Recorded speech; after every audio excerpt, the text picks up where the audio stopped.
You know, starting over at the age of 51 is not something I really planned on doing. And it's not quite as easy as I thought it would be, though, once I did find that I had to do it. So I spent over 20 years in the Army, a total of about 30 years either in or working with the Army. I was a tank commander, ran gun trucks, served in Iraq for 2 tours, and then I worked military funerals for thousands of funerals. A funeral every 15 minutes, 5 to 6 days a week sometimes, working at the National Cemetery and all over the state of Washington. And then I became a contractor and I was managing the same program. So 30 years being around people and situations that I was very familiar with.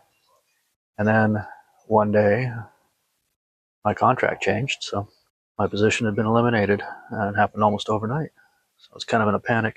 Put in for a few jobs, and well, I won't say who my new employer is because I don't have permission to talk about them.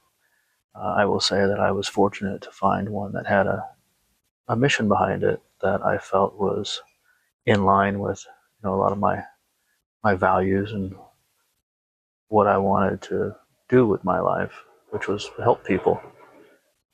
But what I didn't expect was how, even though a lot of my experience could translate, or I could see how this thing I did could relate to this new thing, or this experience was like, you know, this event. I didn't realize how different and difficult the transition was going to be. So the application process was long, and it required a day of shadowing. So I got to sit with the people that could be my coworkers and see what they do all day.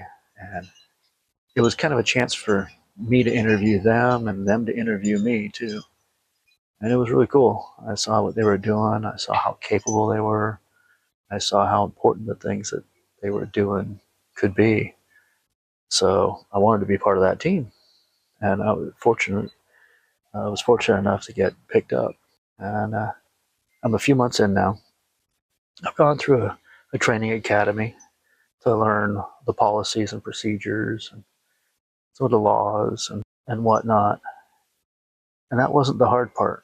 As much as I thought it would be, especially being a full-time college student as well, I thought that would be the hard part. The hard part is putting it to use. And I find myself worried that I'm going to say the wrong thing or I'm going to say it the wrong way. And that's new to me because I used to be pretty good at what I did. At least I thought I was. And I was confident. And now I feel like I don't know what to do or what to say, and what really are pretty simple situations for the most part. And that's what's funny too, is the more complex situations, even though I need help with them, I feel more focused and more at ease with those than I do some of the more simple and routine things. It doesn't make sense to me, especially at the time when somebody asks me a question. I'm like, I don't know what to do. I don't know what to tell you. Now, I know that it will come with time and practice. And one thing that I do know that maybe some younger people don't is that yesterday was bad. Today was better. Today was still kind of bad, but tomorrow will be better. Tomorrow might be worse than today, but it might be better. The day after that might be better.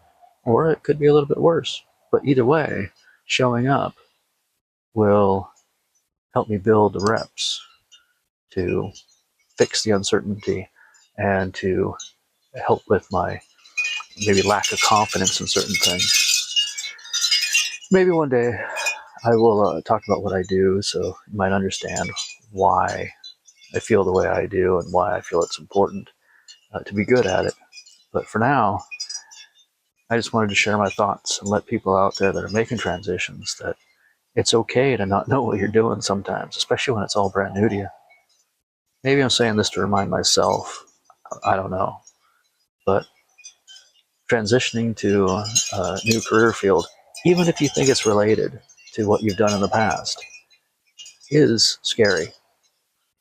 And it is kind of humbling, but I also want to say it's okay to not be perfect at everything, especially things you've never done before. Anyway, you have a good day.